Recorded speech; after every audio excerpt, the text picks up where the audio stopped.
Nothing impacts my livelihood more than weather. Even just a couple of years ago, I didn't always have enough time to prepare for the worst nature had to offer. We're already seeing evidence of a very serious tornado threat today. But things have changed. Everything is becoming connected, and that could mean the difference of another minute to protect my business and my family. Because when it gets bad, seconds matter. There are a bunch of severe warnings here. The movement on these storms is generally very quick, off to the northeast at 50 or 55 miles per hour. That area could easily put down a tornado very soon. We are getting reports on the ground that this is a large and dangerous tornado taking place.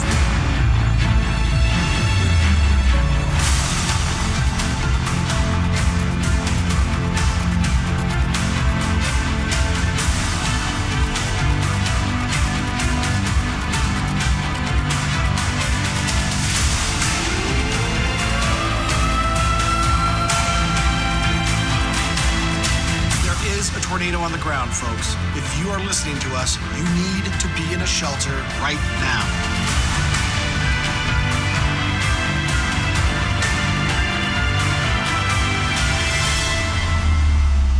We've noticed a downward trend in that rotational signature, so that seems to be some better news. Speed and information are vital to me. Having both gives me the confidence to prepare for what's next.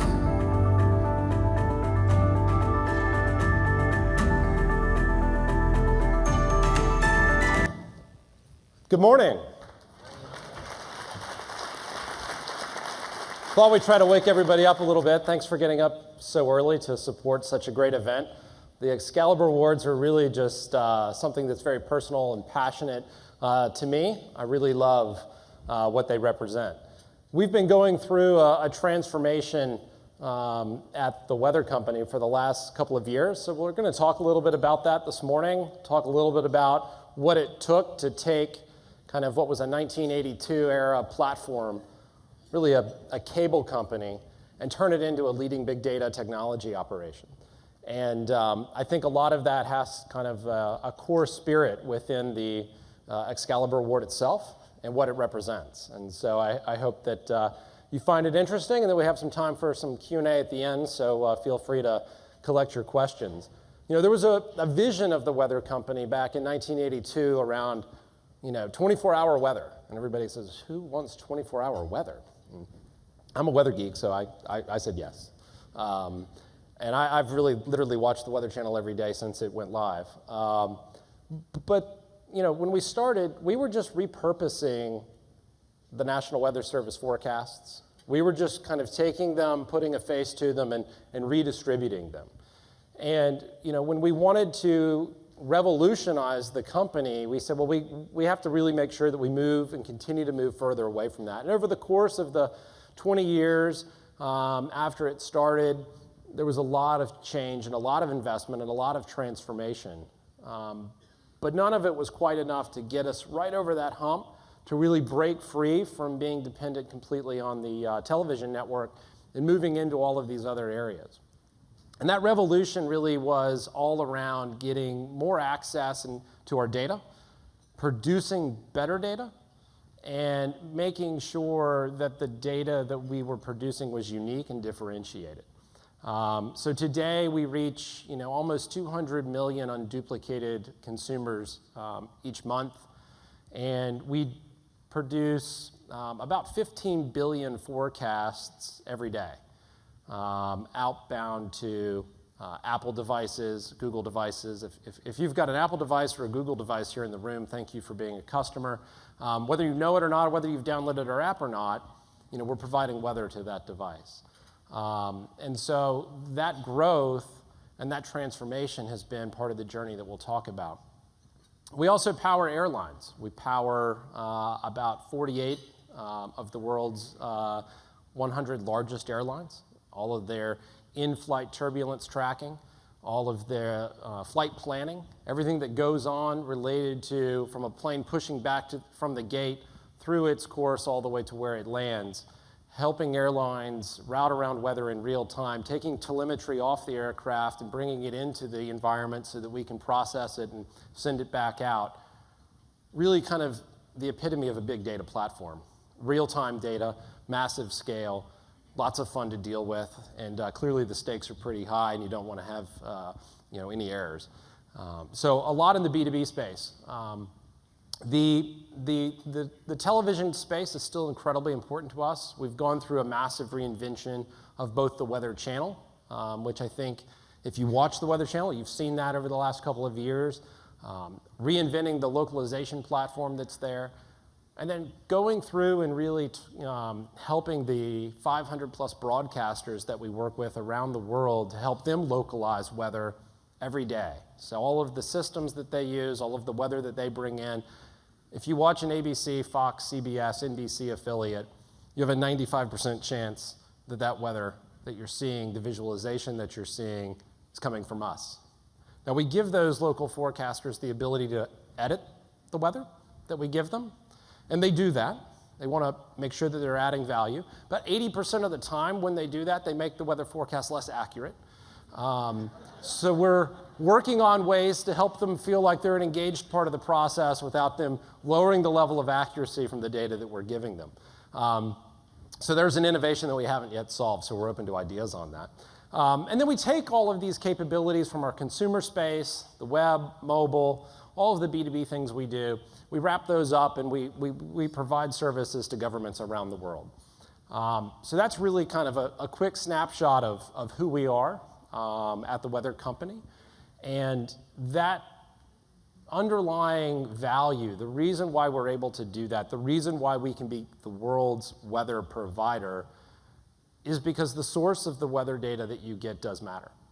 Just a quick graph of accuracy, and you can see the range there of accuracy on a 3-day forecast can range from somewhere around, below 60% accurate to somewhere in the mid to upper 70s of accuracy. It's a really big range. And making sure that you're the world's most accurate forecaster is kind of core to our mission as a company. And we have been working very hard to reinvent the forecast, reinvent the computing that goes behind it, and reinvent the data that goes into it over the last several years to ensure that we can maintain the lead of being the world's most accurate forecaster and continue to set our sights on how do we get to 100% accuracy.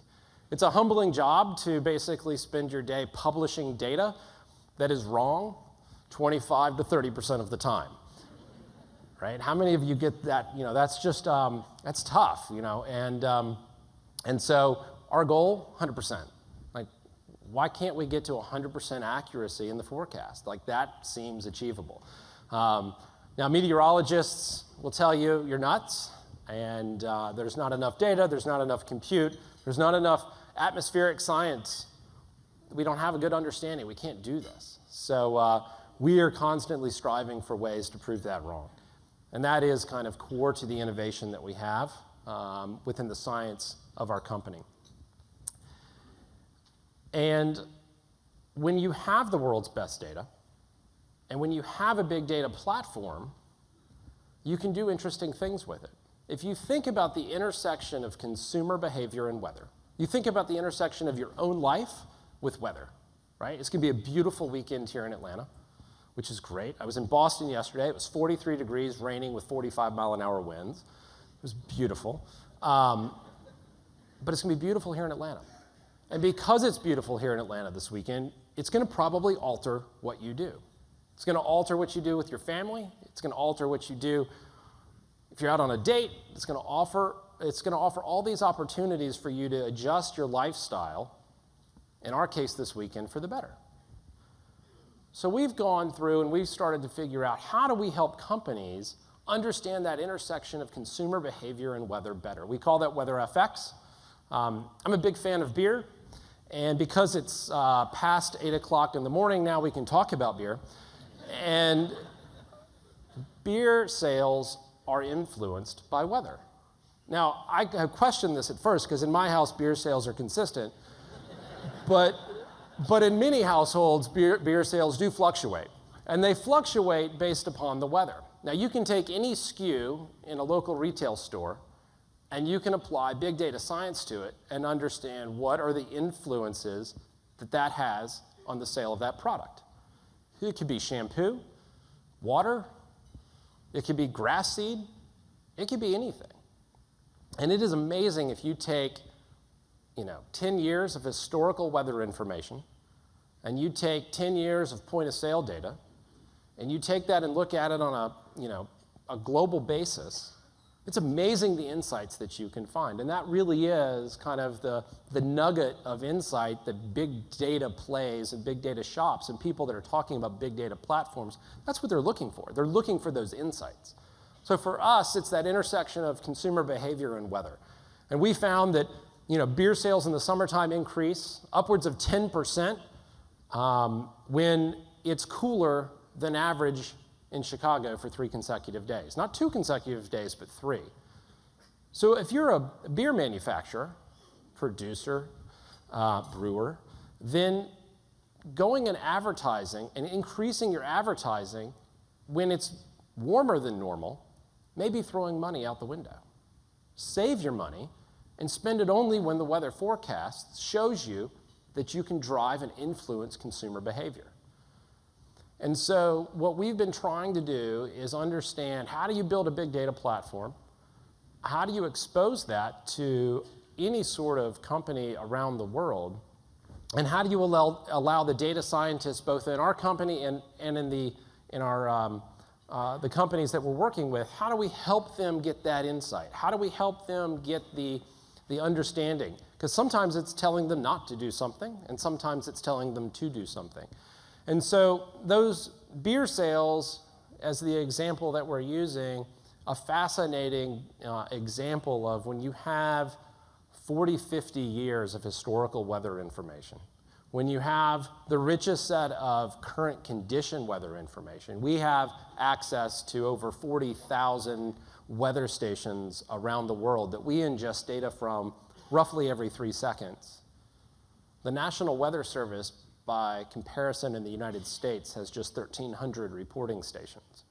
So having a broader sample set that we can pull from that helps us really understand what's the current state of the world's atmosphere, what's the current state of the world around us, that helps influence what you're going to do when you walk out of this ballroom this morning. We also then have the world's best forward-looking forecasted weather information. So when you combine historic, current, and forecasted weather information, you get this amazing ability to really help influence the purchasing decision and really help influence businesses to make better decisions in what they're trying to do.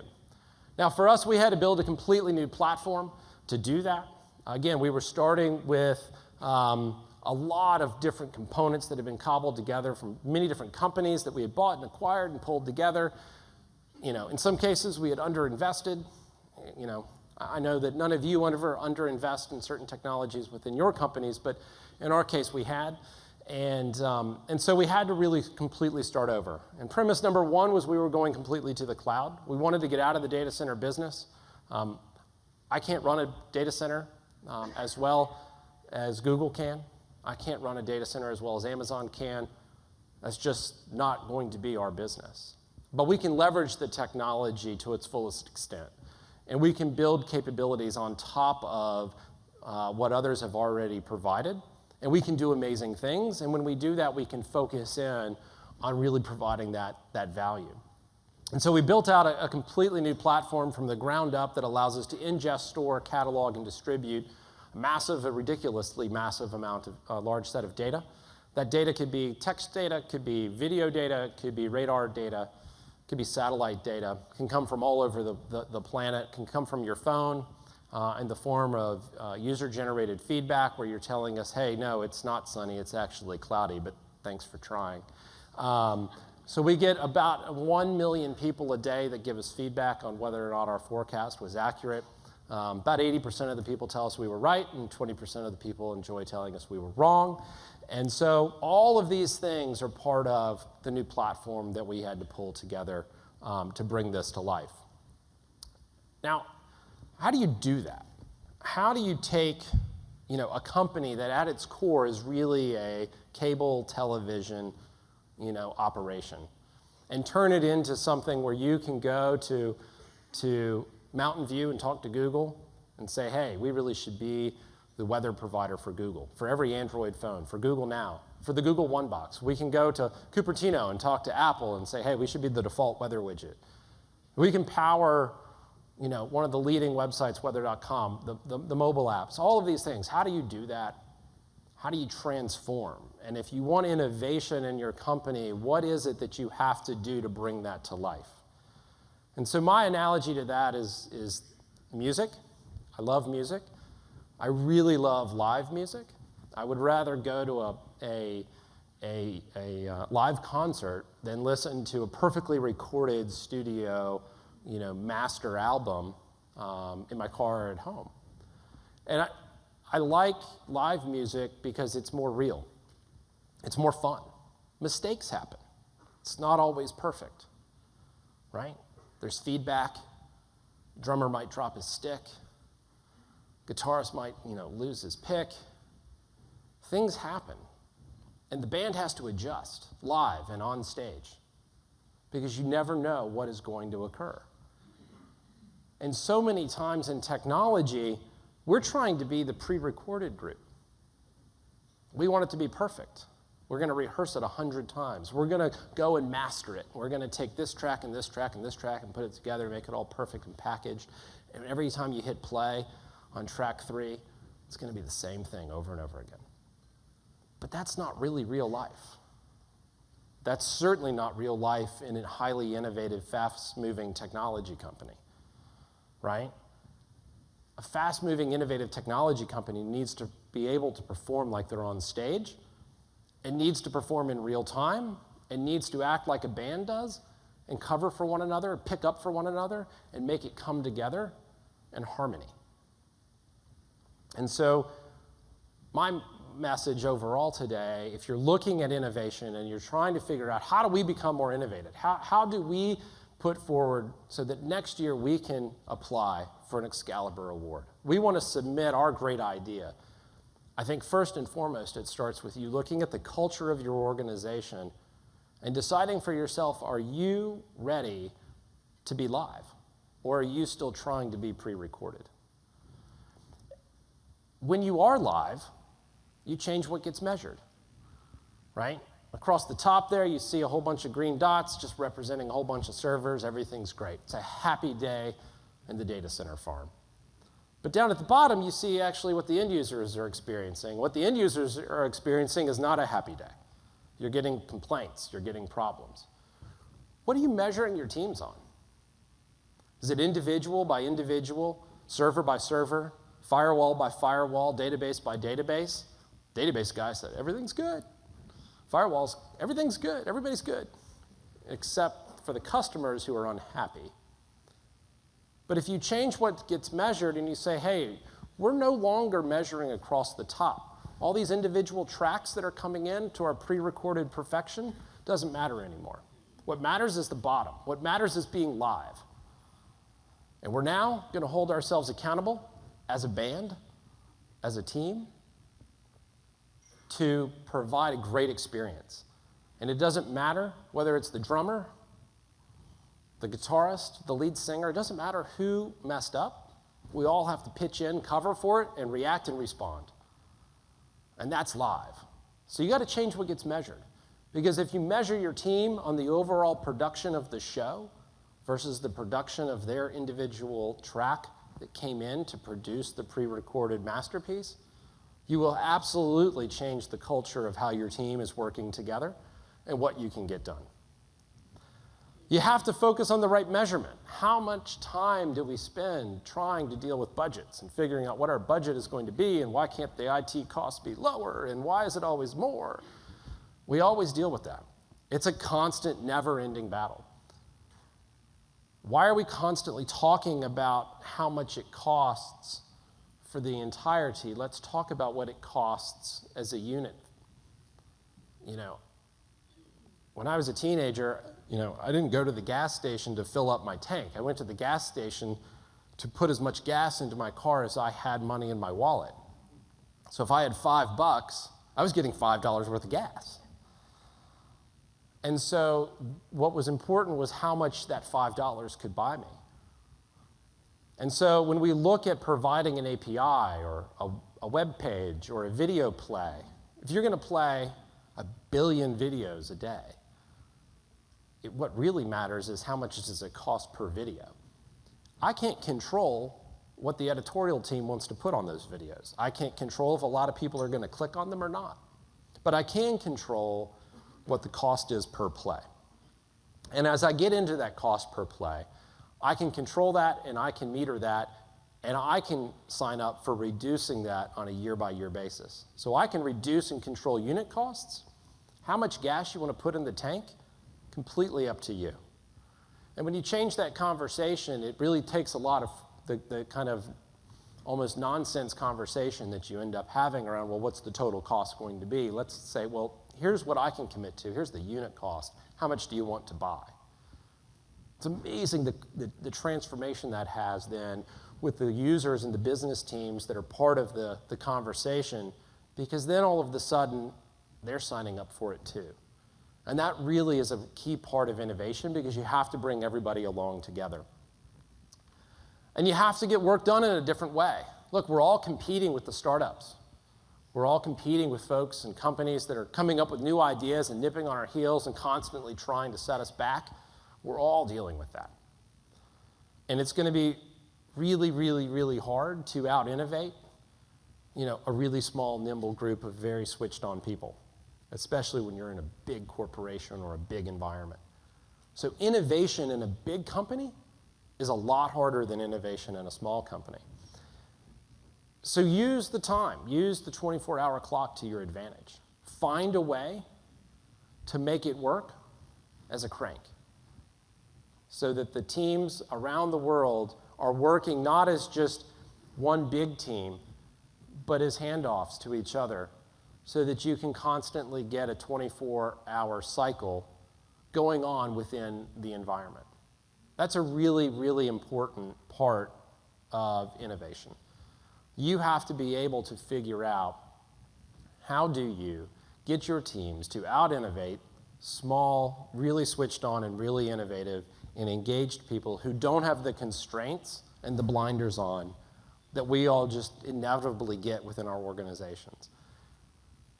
So innovation is it's not a project. It's not a council. It's not a job. It's not a role. It is a completely different way of working and thinking within your groups, within your teams, and within your companies. And you don't have to be the guy or gal in charge in order to make that transformation come to life. You can do this within your teams. You can create an environment within your own group, within your own client. Help them see it and think differently. The cultural change of what gets measured, how you price it, and how you get the work done is huge. And doing that, transforming yourself and thinking differently, you begin to act more like a band.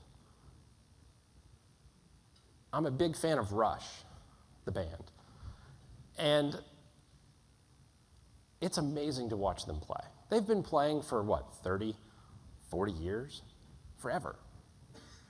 They could all switch roles and do the whole show, I think. It is amazing to watch a band that has been together for a long time, because they just instinctively know what's going on. And they know when to play an extra chord, they know when to cut it, they know exactly what to do without even looking at each other. That's the definition of a high-performing team, and that, to me, is the goal from a leadership perspective of how you build an organization that can become innovative and do great things and transform themselves. The team has to come together and gel as a band. And our challenge as an IT industry is to try to have the courage to move away from being pre-recorded. This is the run book. It says A. Let's go to A. But not every day does the run book work. It doesn't fit the use case that just came in, or, well, we never imagined that that would break at the same time that that broke. All of those things from a pre-recorded world are fake safety mechanisms that make a team feel comfortable when they shouldn't be. But if you have a team that feels comfortable being on stage, being in the limelight, and acting as a band, then they can react to anything. And they don't have to fall back to what was documented, or what the process was, or what the right procedure is. They can instinctively act as a team to solve whatever the problem of the moment is. We are all in the problem-solving business. And your job is to help the teams around you get to a place where they feel comfortable solving problems on the fly. Because the faster you can solve problems, the faster that you can understand what the needs are, whether it's solving a problem from a production perspective or solving a problem related to a project where you're trying to get something out the door in your latest innovation live. It's all about acting as a team, as a real team, as a band. And so my encouragement to all of you is, as you walk around and you're in meetings or you're talking to people within your company or in your teams, try to figure out how can you act like a band would act if you were all up on stage together performing whatever that project is in front of a group. You'd probably act a little bit differently than you do today. And my belief is if you do that, you're going to have a much greater opportunity to create innovation within your own company. Think of the Weather Channel. The Weather Channel began in 1982. And for about the first 25 years, the Weather Channel was really basic. It was really, really basic. You know what their big slogan was? Here was the Weather Channel's big slogan for most of it. Weather all the time. Yeah. You know what their slogan is now? It's amazing out there. Why would they change? What about the weather? That's all anybody cares about, the weather, right? No, cable TV improved, and it got more competitive and more lucrative. And their numbers started declining because there was more good cable opportunities and shows. So what did the Weather Channel do over the last 3 and 4 years? Better graphics, documentaries, better digital presence, cooler shows. Started paying for Al Roker, Sam Champion. The women suddenly got more attractive and wore less. Whoa, I'm not comfortable with that. Either were a lot of older Weather Channel viewers, but the demographics got better. They had to get uncomfortable. The Weather Channel doesn't today look like it did 20 years ago. And hello, America. Let's get you in front of the weather, and we'll start with the maps on the floor and the best maps in the business on the wall to get you ahead of your day. We've got you covered with the top expertise analysis that you won't find anywhere else but your Weather Channel. It's amazing to see some of the things that a tornado can do. That's pretty impressive. Mike, you're hearing the sirens go off. Yeah, you can hear them. They went off about 5 or 6 minutes ago. As soon as they issued the warning. If you're hearing my voice, if you have a shelter, get in it right now.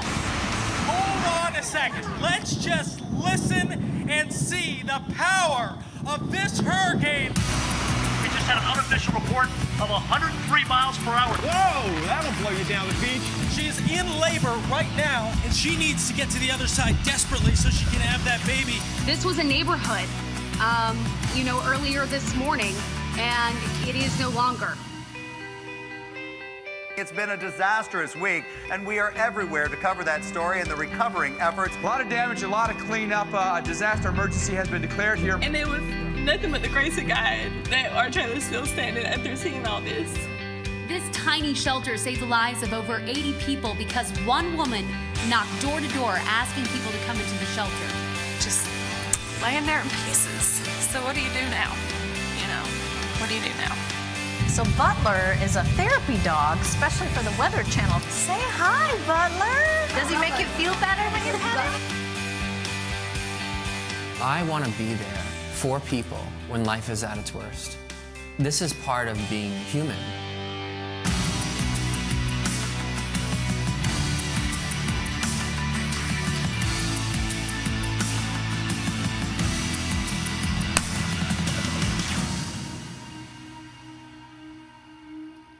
So when you deal with live TV, it's very similar to being a live band. And that can teach you a lot about running a live IT operations team. It can teach you a lot about running a technology team that builds products, development organization. Because there isn't time to think, everything is live, it's right now. There is no, wait, hold on, give me a second while I figure something out in TV. And that's very similar to what I think it takes on the development side, creating products and creating innovations in the other parts of an IT organization, to think and function and work like that. And so when you think back to, well, what could we do differently? What could I have done differently on that last project? Have the courage.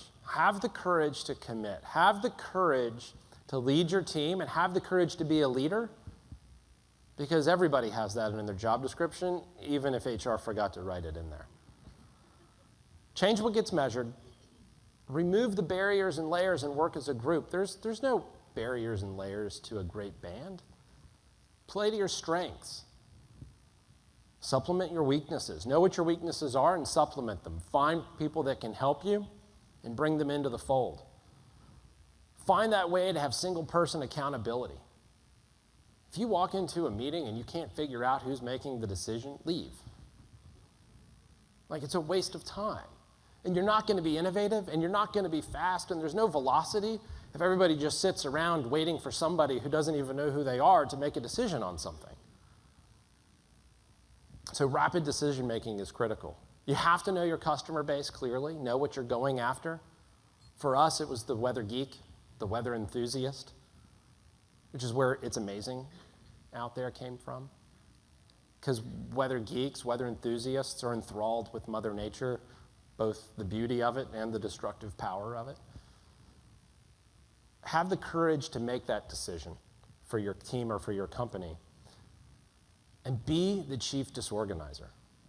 It's really my main job, is to disorganize the old way of doing it, to disorganize the comfortable way of doing it, and give the team the courage to be live. So thank you.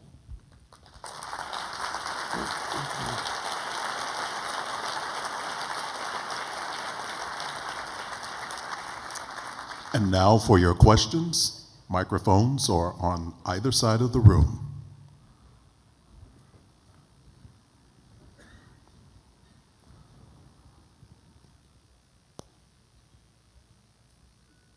Anybody have any courage? No questions? Any questions? There's a question in the back.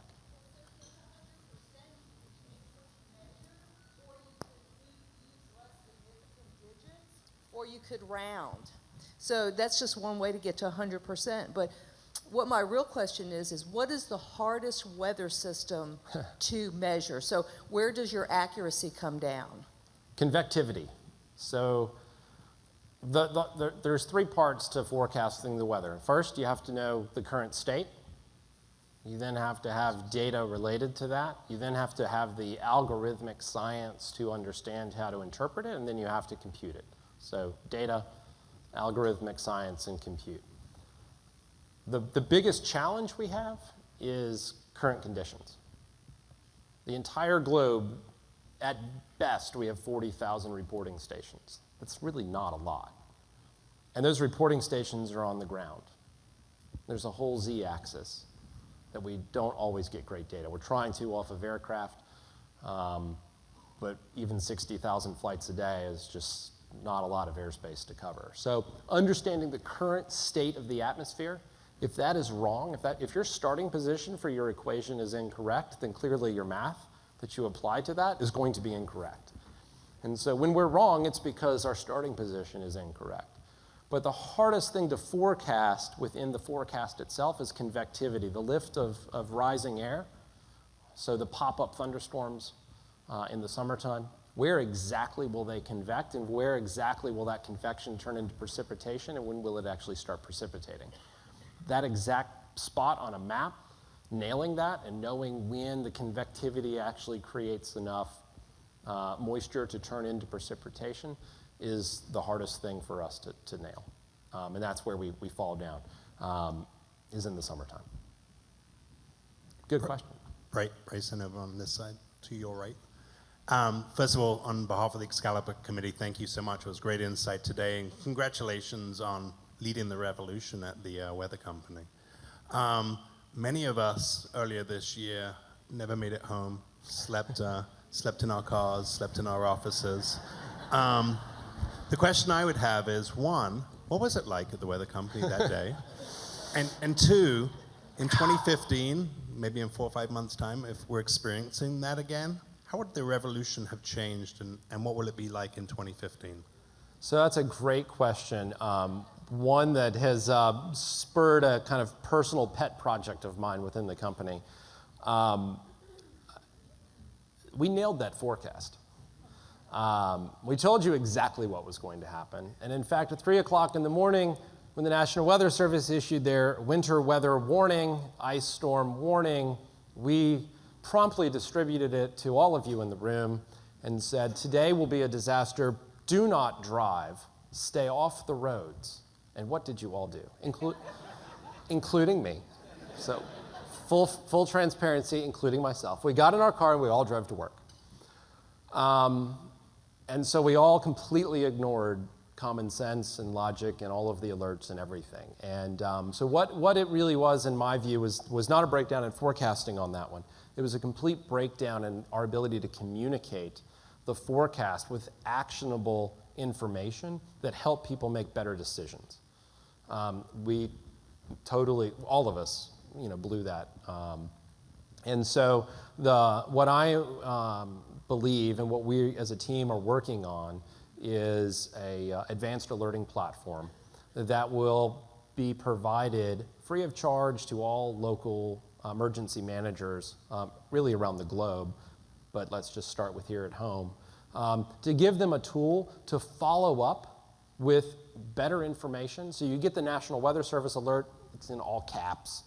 It says, all these words that, go on and on. A lot of people have a hard time understanding, well, I don't know what that really means. What's the difference between a severe thunderstorm watch and a warning and a tornado watch and a tornado warning and an ice storm warning and a snowstorm? All these different things.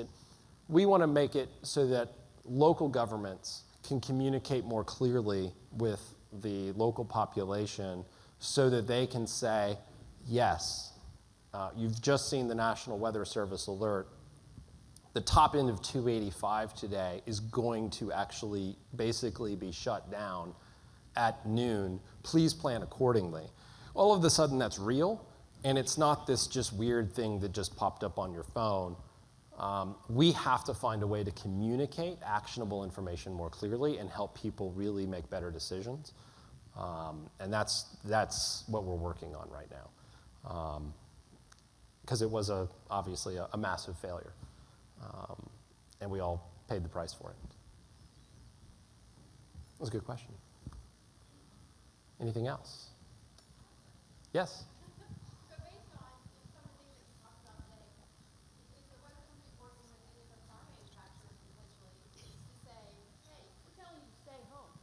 Now your car doesn't work, right? I mean, well, the car manufacturers seem to be solving that themselves.